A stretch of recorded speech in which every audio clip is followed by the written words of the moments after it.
Mic check, 1, 2, 3. Mic check.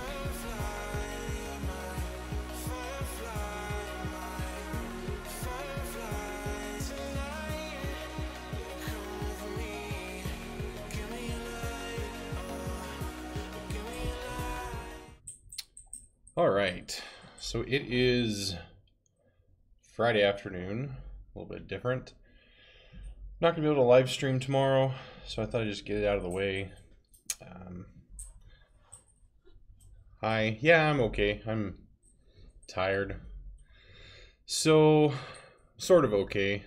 It's been a rough week. We're not going to talk about weight loss today. Just going to talk. So tomorrow we're going to go to Bismarck. My eldest son has some basketball tournaments. We're going to go do that. That's why I'm not going to live stream tomorrow. This was a rough week. Things got to me that shouldn't have got to me. It seems like everything in my life, I'm here, but my comfort level is like right below it. Just a smidge. Same with money. It's like financially we're fine, but I always feel like I should be a little bit higher than I'm at just for comfort, but then I live within my means and I go up and down and So this week, what got to me? Oh boy. I don't talk about my work much, so I'm not going to talk about it. Work's okay. There's a few things that are frustrating me, but nothing like it used to. My previous job frustrated me way more than this does, but 3 years in a position, you kind of get used to things, and then if things get outside of that comfort zone, again, just a little higher, it gets irritating, frustrating, causes anxiety, depression. It's weird that, sorry, I'm killing my phone here. It's weird that does that to me. Especially the anxiety stuff. I do not understand my anxiety. I know I've had people tell me, Justin, you need to go see a doctor. I have seen doctors about my anxiety and depression. I've been on pills before. I don't have good luck with pills. I'm that guy that the pills do the opposite of what they're supposed to do. So pills are bad for me as far as depression and anxiety go.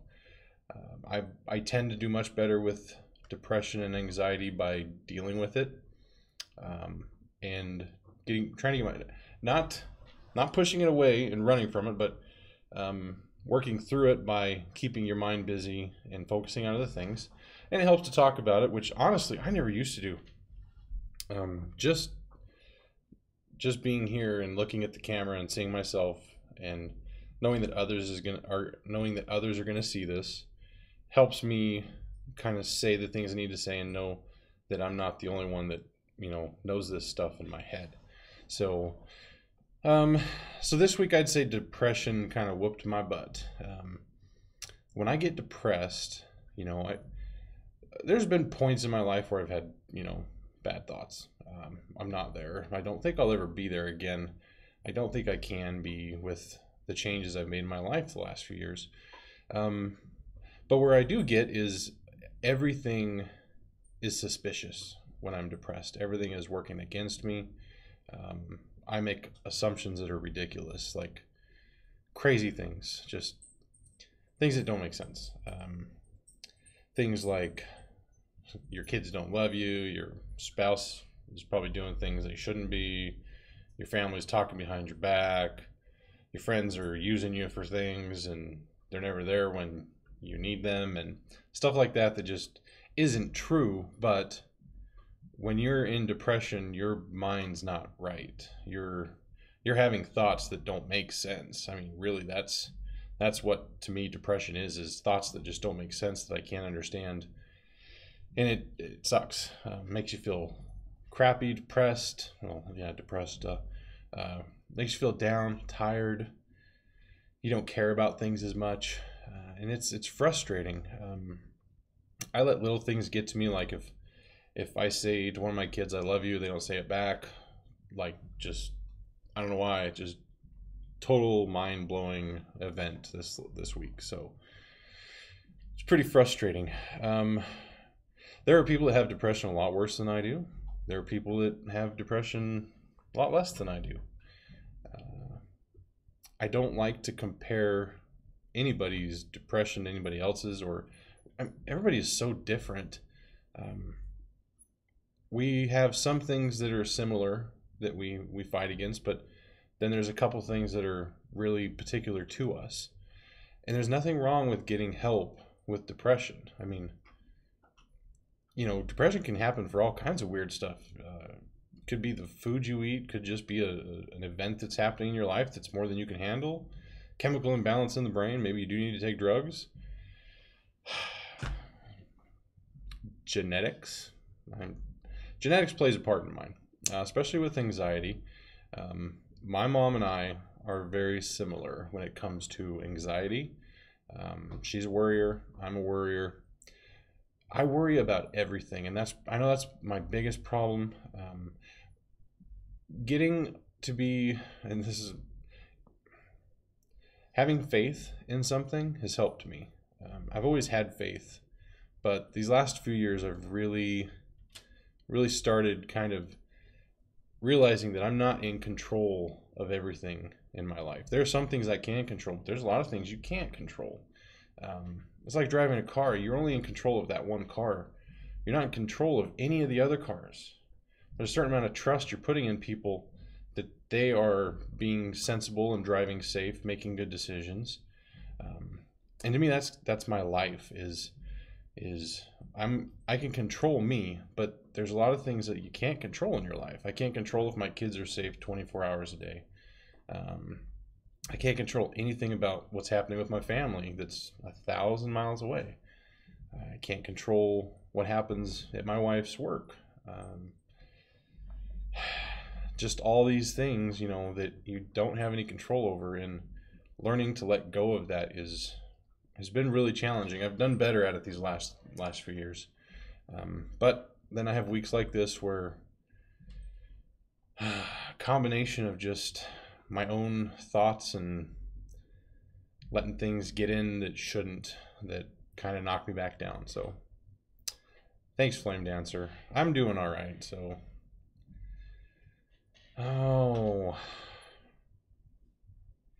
that's, I'll tell you what I'm really frustrated with as far as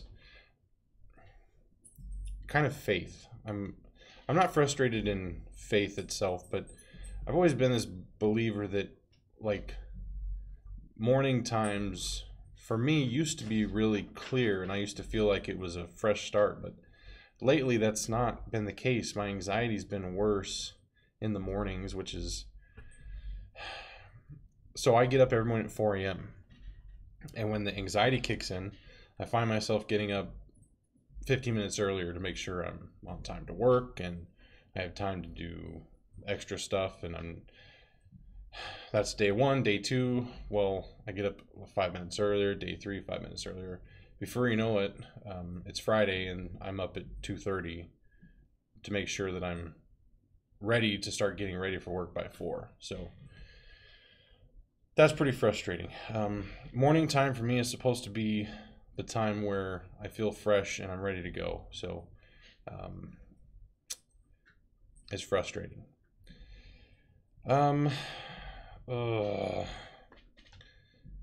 Yeah. So I'm going to talk about Crystal. Crystal's doing really good. She's sticking to her weight loss great. She's almost back down into the hundreds of pounds. Well, man, that didn't sound good. She's doing good. She's lost like 36, 37 pounds. So I'm extremely proud of her. I couldn't be more proud of somebody. And this is, you guys see me in front of this camera. And this, I feel like sometimes I'm lying to you guys because you don't see all of me. I mean, you don't see what I'm really like. I am like this, but there's a lot more. I mean, I have a temper. I argue with my wife. I fight with my kids. I mean, we have all these problems, but I don't show those to you. And I'm not good in real life. of expressing my emotions. I'm not good at that. I am the strong, silent type who doesn't like to cry a lot or in front of people, and I don't like to talk about how I feel. Um, it's it's frustrating. So yes, Crystal is almost in Wonderland. She doesn't know what that is. I'm not going to tell her until she gets there. So, but yeah, she might see this video, but I don't know. So Crystal is amazing. If you knew me, and I mean really knew me, like the 4 people that know me do, you probably would be wondering, why in the heck did she ever stay with that guy? It's because she is that amazing. She is just, when we first met, she didn't even have a high school education. She now is a college graduate, successful business owner, one of the best massage therapists in North Dakota. I probably venture to say the country. She's just great. She's raised these amazing 4 kids we have that I can't take a whole lot of credit for. I've been here, but I'm definitely not as good of a parent as she is. She is definitely the foundation of this family. So I do things, I provide, I go to work, I make the money. I'm good at what I do. I like my job and I like providing for the family, but I don't feel like I've done a very good job at being a dad and a husband. I'm doing better. I would say the worst time was probably 3 years ago, a little bit more than 3 years ago, almost 4 now, when I had probably just completely checked out, and I had decided that they were better off without me. I mean, I still sometimes think that, and I don't believe this, but the thoughts are there, that if I wasn't there, Crystal would have a chance at finding someone who would treat her emotionally the way she deserves to be treated. And the same with my kids. Every problem my kids have, I correlate to something that I've done wrong, and it's tough. I want to be here for my kids. I'm here for my kids. I'm gonna be here for my kids. It's just one of those many things that gets in your head with depression, that you're letting everybody down. And the truth is you're not letting anybody down. Okay, you're telling yourself this, and it's not true. Justin, there's probably not a parent in this world who hasn't felt like you. Totally agree. My problem, I think every parent feels like that. My problem is when I get depressed, I let it affect me, and that's where I really screw up. So the truth is I'm not a bad parent. I'm not a bad husband. I have my quirks. I have my caveats. I do stupid things. But then I do a lot of good things. And if you really stop and think about anything that's bad, because there's 24 hours in a day, okay? Maybe 15 minutes of that day, I'm thinking to myself, where did I go wrong with these kids? Okay. And there's 4 of them. So that's really not that bad. But the rest of the time, you're happy, you're talking, enjoying life, doing homework. It's crazy how, especially when you get depressed, you focused on all the negative things, even when all around it there's all these good things. Didn't shut my phone off enough. It's just frustrating to get to keep it. It's frustrating to keep getting back into the same cycle over and over, and I don't want to be known as that guy that gets into this cycle, because I have other friends on YouTube who get in this cycle and they're just never going to get out. So yeah, I wish I missed homework, because I'm doing homework again with school, and it's really proving difficult this week. I did get it done today, but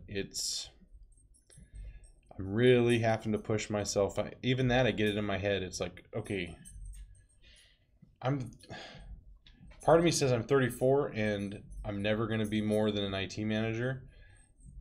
But part of me says I'm only 34 and I could be so much more than an IT manager. So it's like, you ever seen the movie Split? I feel like I got 15 different people in my head, and depending on the day and what type of pizza I had the night before, depends on who's getting to play for the day. So it's very, very frustrating. So the other thing that kind of got to me this week, which I was bound and determined not to let this bother me when it happened. This was the week where YouTube came and demonetized my channel. So I've known it's been coming for a month. I couldn't do anything about it. It was going to happen no matter what. And I was fine with it until I actually got the email from him saying it had been done. And then I kind of just threw my hands up in the air and said a French word. So at one point I had got to the thought process of I was going to change this channel to being what people liked and what they wanted it to be and what YouTube wanted it to be, and doing stupid stuff or doing something that would get views. And I was like, that is not why I'm on here. But it crossed my mind to start doing stupid stuff. But yeah, it's not me. I'm not going to do stupid stuff. Yeah, the email was like, God, I wish they just quit slapping us in the face, honestly. Just, it's over. You demonetized us. I don't know that I ever want to be monetized again. It's frustrating. Very frustrating. The other things that are frustrating is the whole political thing. I let that get to me this week. I'm tired of the left and the right. Tired of no matter what I believe or think, it's wrong to everybody else. And I'm really tired of politics. I'm really tired of people talking about guns. Tired of people talking about everything. Donald Trump, Republicans, Democrats, you name it, I'm sick of it. I think they should take everybody's name, put it in a hat, and draw a president in 2020. Do whatever you want. I'm sick of it. I don't think... I don't want to get political again. And I definitely don't want to talk about guns.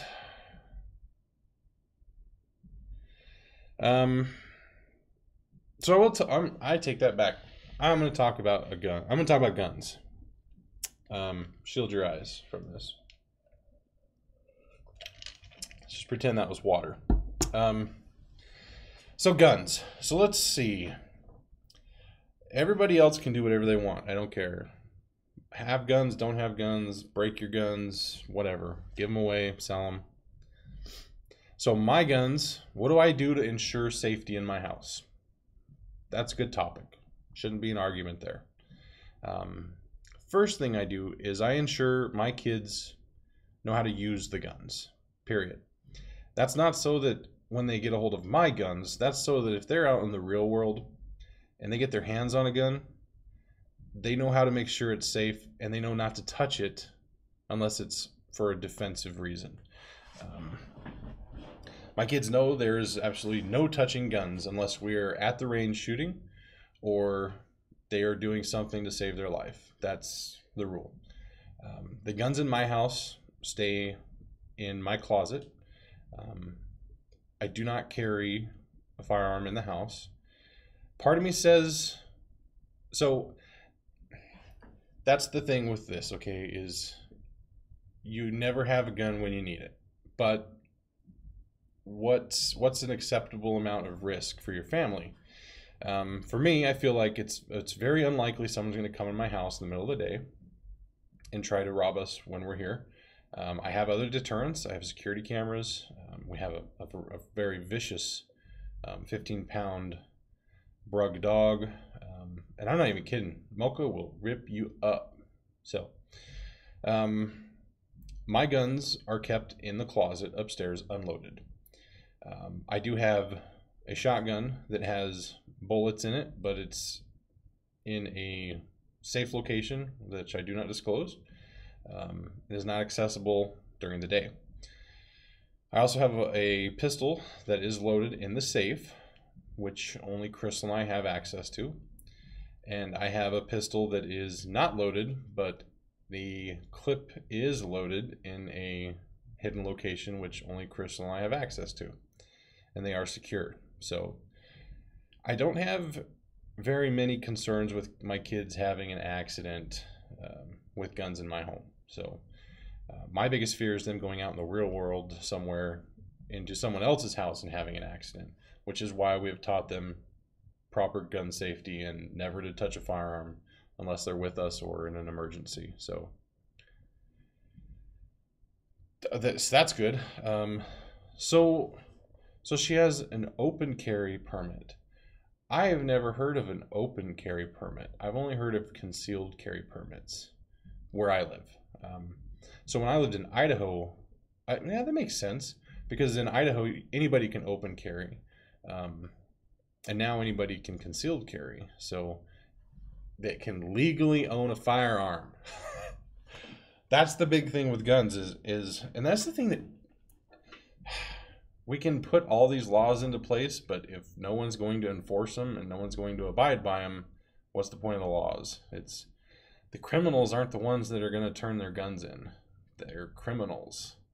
It's kind of the nature of a criminal is breaking the law. So that's the whole point with my kids is I just want them to have understanding of firearms so that if the need arises, they know never to touch it, but if they have to, they know how to. So all of my kids have shot guns, 22s.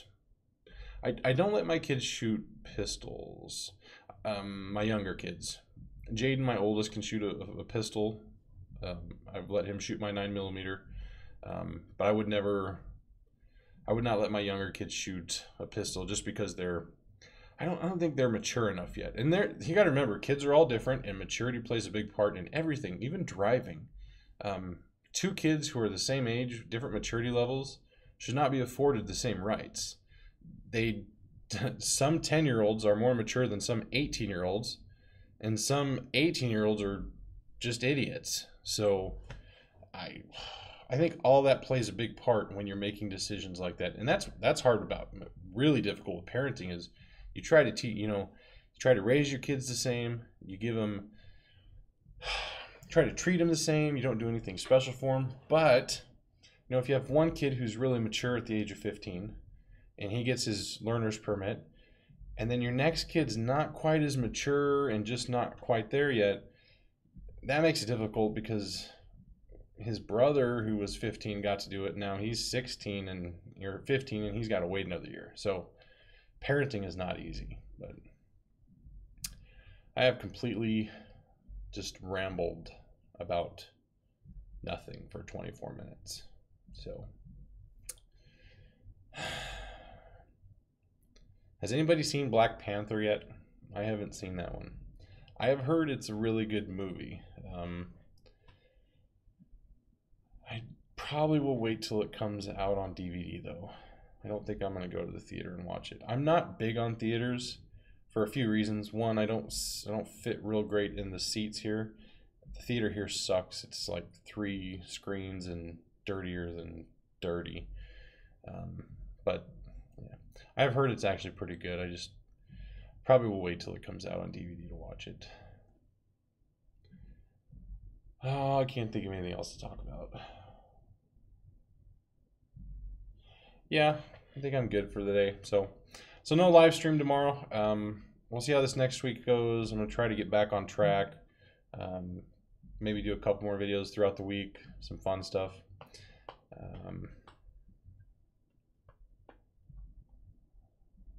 So I'm reading a post here. Her job requires her to deal with some large amounts of cash and being in dental office, mostly alone on Fridays, doing routine paperwork.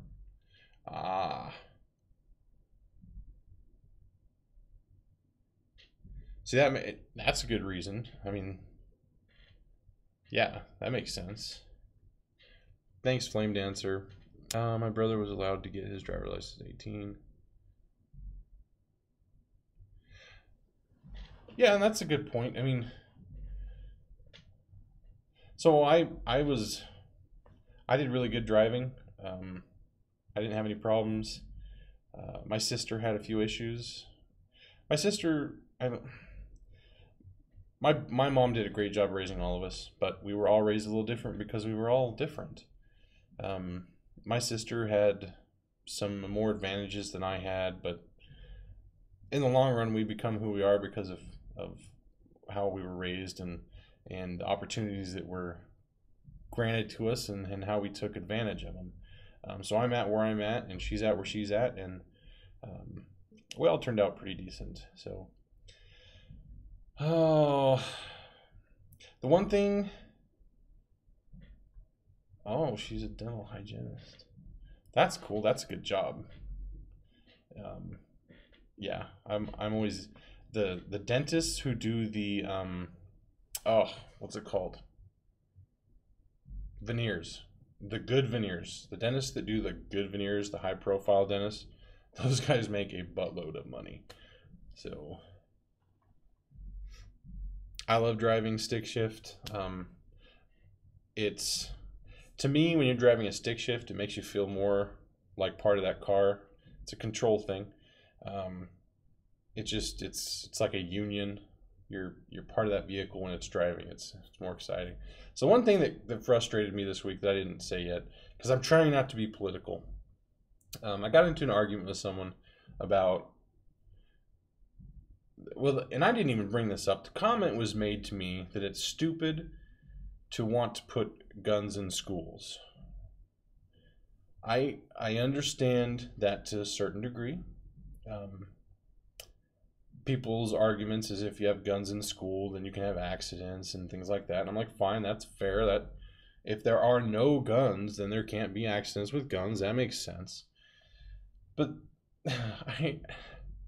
but to me, it's like this. I mean, I'm not saying all teachers should have firearms or anything like that. I mean, but we have banks, and we put security guards in banks. We have security at offices. We have security for political figures, and it's like so we'll put security, armed security, in a bank to protect our money. Why wouldn't we put security, armed security, at schools to protect the one asset that I feel like is far more valuable than money, and that's children? I don't understand that. Would I be okay with teachers carrying concealed firearms? Yes, I would. I would absolutely be okay with that. I think there's a right way to do that. I think, and I don't think any teacher or every teacher should. I think there should be a program in place that would allow certain members of the faculty, maybe not even the teachers, maybe a few key members of faculty, the gym teacher, whatever, somebody in that school that has the training, certifications, work with local law enforcement, make it optional. They don't have to do it. I mean, a teacher shouldn't have to feel like they have to carry a firearm. That should never be a requirement of a teacher ever. That shouldn't be a requirement of anybody. That should be a personal decision people make. But to me, someone going in and saying, I don't even know how, I'll get to that in just a second. So somebody going in and saying, I'm going to shoot up a school, them knowing that there's people in there with guns, at least then maybe they'd think. I don't know. There is no good solution. There is no 100% solution for anything. But so I'm a little confused at the moment. I think Italian Mukbang Nana just did a $2 donation to my channel, but I don't think you're supposed to be able to because I got demonetized.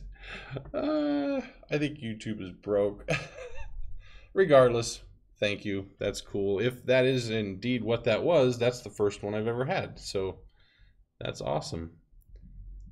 That's really weird. I don't know how you did it. They're not supposed to allow it anymore with the demonetized channels. So that's pretty funny. Thank you. That made my day. That's really cool.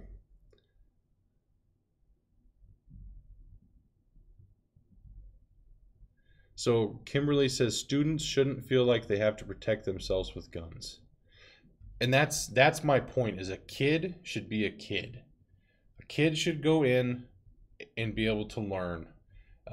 I don't care what they do. I don't care if it's guns or security, whatever. But a kid shouldn't have to worry about someone coming in and shooting the place up. I just saw a great video about a school it was a lot of money. It was like $400,000. They put $400,000 into this school, and they had things like a ton of security cameras that went directly back to the police department. They had smoke fountains as a deterrent that the police department could activate when they were looking at stuff.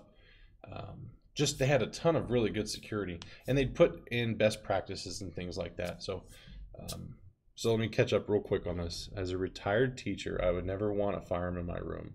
Too many problems with access. Certain folks at the school have, and see, I totally agree with that. That is, there's nothing wrong with that, but no one will have these conversations because everybody's completely against it or completely for it, and no middle room. So